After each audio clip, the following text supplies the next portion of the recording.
শরীরটা অনেক খারাপ, কিন্তু তাও কি করব বন্ধুরা, কাজ তো করতেই হবে।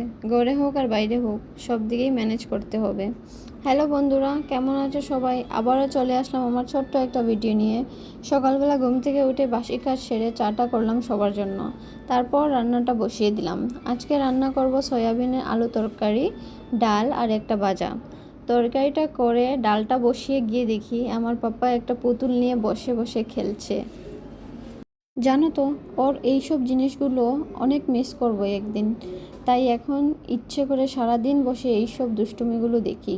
কিন্তু কী আর করব, ডিউটিতে তো যেতে হবে, জবটা তো ছাড়লে আর চলবে না। তাই যত সময় পারি ওর সাথে খেলাধুলা করি। জানি দেখতে দেখতে ও অনেক বড় হয়ে যাবে, এই সময়গুলো আর পাবো না। কিন্তু কী আর করা যাবে বলো।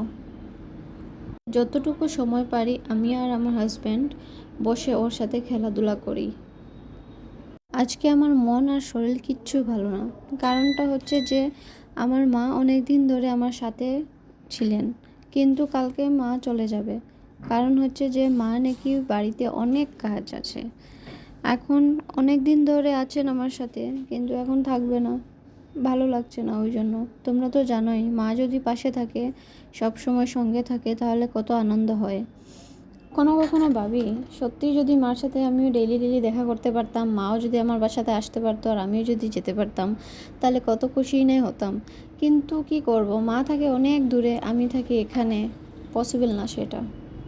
ইভেন আলুর তরকারিটা কমপ্লিট হয়ে গেছে, তারপর গিয়ে দেখি আমার পাপ্পা একটা ডল নিয়ে বসে বসে খেলছে। তারপরে এইদিকে আমি ডালটা রান্না করে নিচ্ছি। ডালটা হয়ে গেলে বাস আমার রান্না কমপ্লিট হয়ে যাবে। তারপর আমি ফ্রেশ ট্রেশ হয়ে ডিউটির জন্য রেডি হব, ডিউটিতে যাওয়ার জন্য।